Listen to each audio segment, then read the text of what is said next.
이게 미생물이 가상 생명체를 만들었고 그래서 아바타나 이런 것들이 영화에서뿐만 아니라 실제로 가능하다는 걸 보여주는 좋은 예가 되겠습니다.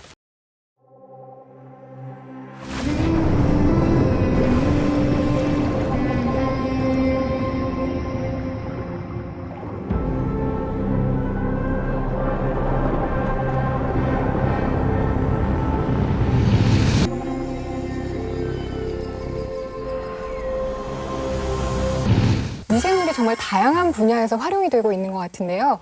앞으로 다가오는 4차 산업 시대에는 저희가 이 미생물을 어떻게 활용할 수 있을지가 좀 궁금합니다. 예, 4차 산업의 가장 요체가 뭐냐면요. 빅데이터입니다. 첫째. 그렇죠.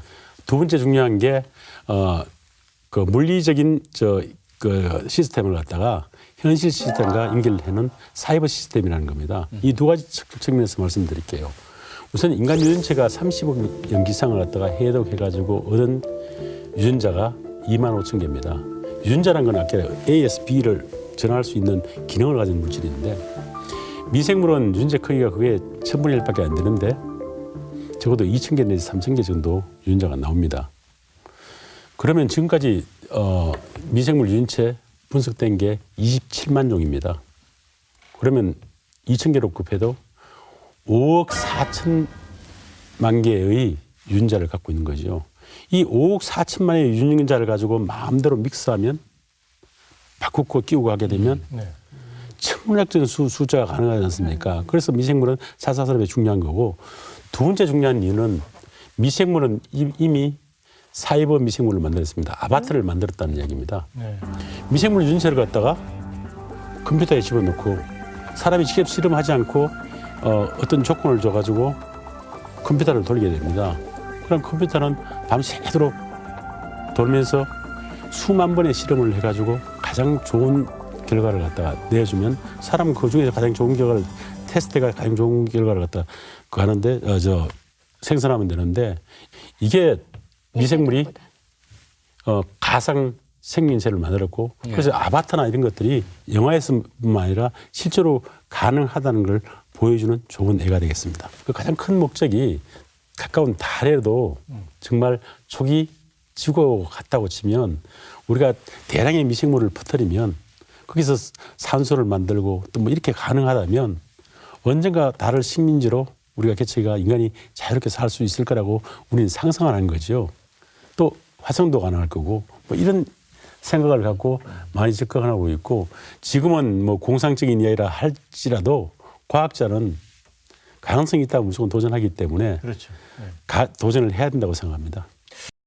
지금 현재 미생물은 1% 미만만 키울 수 있습니다. 그럼 99% 이상의 미생물이 아직 무언가도 모르고 있습니다.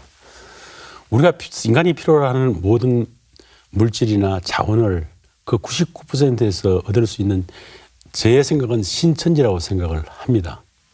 지금 인간들은 굉장히 어려운 점이 많습니다. 기후변화도 일어나고 자원도 부족하고 오염도 일어나고 또 감염병 때문에 문제가 생깁니다. 미생물을 잘 이용하면 이런 문제를 모두 해결하면서도 건강한 지구를 만들 수 있는 그런 방향으로 우리는 연구를 해 나갈 겁니다.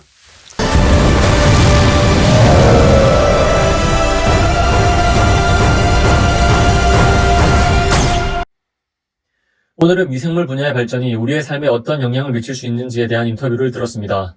여러분이 아마도 알고 있듯이 영화 아바타에 등장하는 판타지적인 세상은 매우 아름답고 환상적입니다. 이런 세상을 실현하는 것은 현재로서는 불가능합니다.